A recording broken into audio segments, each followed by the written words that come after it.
Never mind my hair because I'm a black girl and I'm magical. But you can always tell when you're growing through something. And I was just like tearing up before I press record. I hate the thought of like crying on camera, but I don't know what's happening. Auntie Flo ain't came yet. That could be it. She should be on her way soon.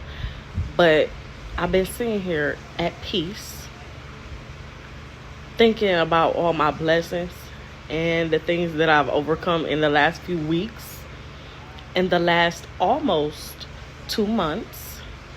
And I just feel like when those type of things, like when you think about the blessings and then you just break down crying and it's like a ugly boo-hoo cry, that's how you know you're growing through something. That's how you know you're pushing some things out the way. And you might not even wanted to get on here as is and say, I noticed that people talk about people who have stopped drinking.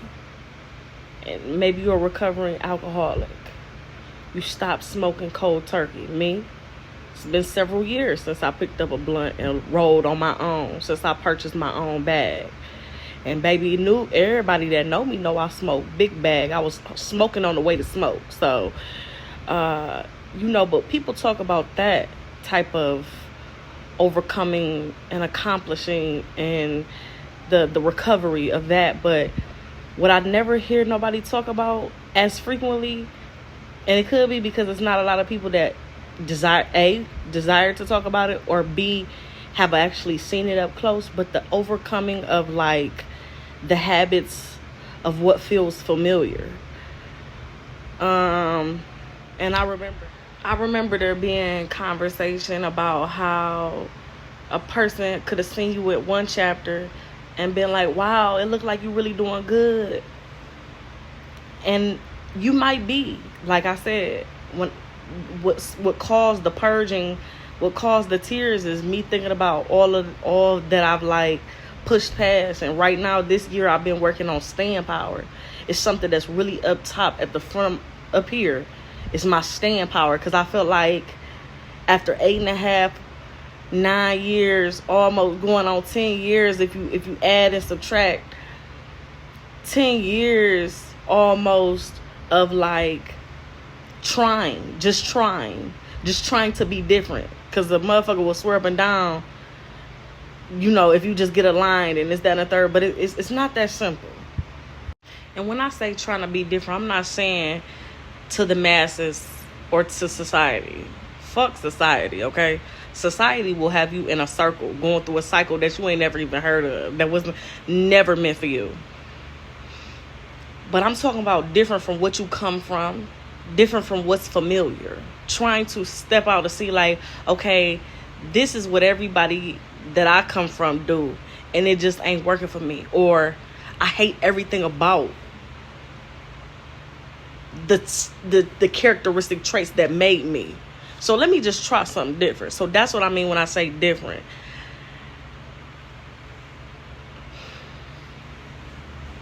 People don't know. People really don't know how hard it is to be the only one where you from.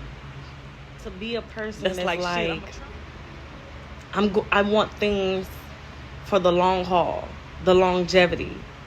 I don't want to be rich quick. So no, I won't sell drugs and I won't sell my body. I want longevity. So I'm going to try to go back to school, even though nobody ever in my whole entire lineup, at least let's just go for the immediate family, since mother, since father. Nobody since mother, since father have finished school, let alone decided to try a higher level of education. It's just not, it's not their norm. It's nothing wrong with it. I'm not talking against anything or anybody, but I'm saying it's the fight. It's not their fight. They don't understand. They would never understand. So when you see so-and-so looking like they doing better, now every class has a different level of understanding. I like to think that my parents, the older I got, when I matured, I like to think, shifting my perspective and say, well, my parents did what they had to do. That's why I have the opportunities that I have, because they didn't even have this type of technology. It's a lot of things that wasn't around when they was trying to do whatever it is that they felt like they had to do.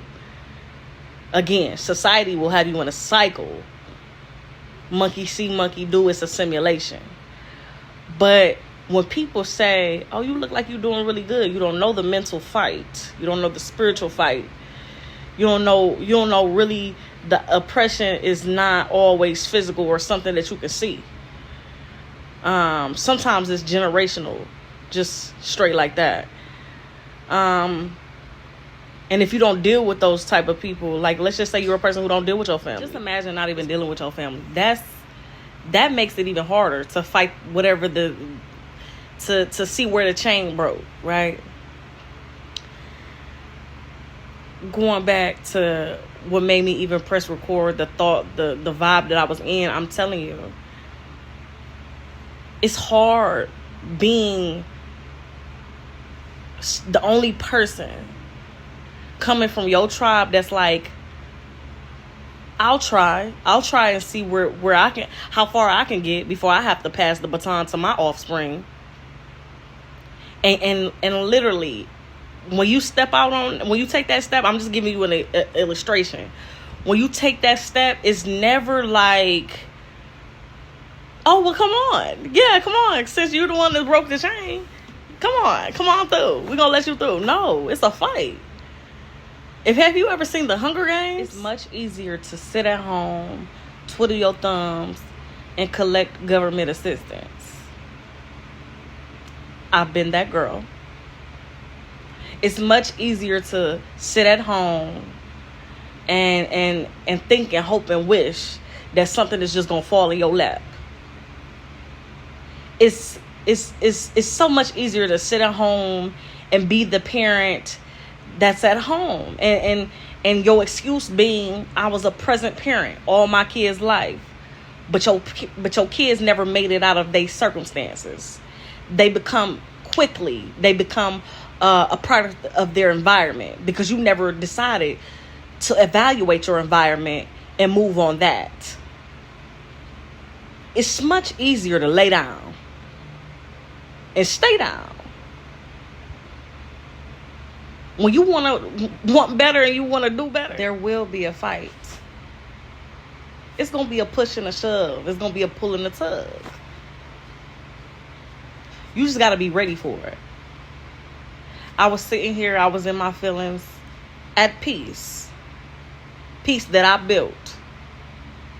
And I just want to say, I think it's really because I've looked at all my blessings, and I've looked at the things that I have planned, the things that I did plan that didn't fall through, but they came back better. And that got me in my feelings. But the fight ain't over, because this ain't even my final form. I think that's what had me in my feelings. Like, look how far you've come, but just to know that the fight still ain't over. And you could be the most content person on the planet. If you want better, you want more, some of us will have to fight for it. And it's crazy, because sometimes what you're fighting, who you're fighting, how you're fighting can be something that's right up under you. It could be something that's right within you.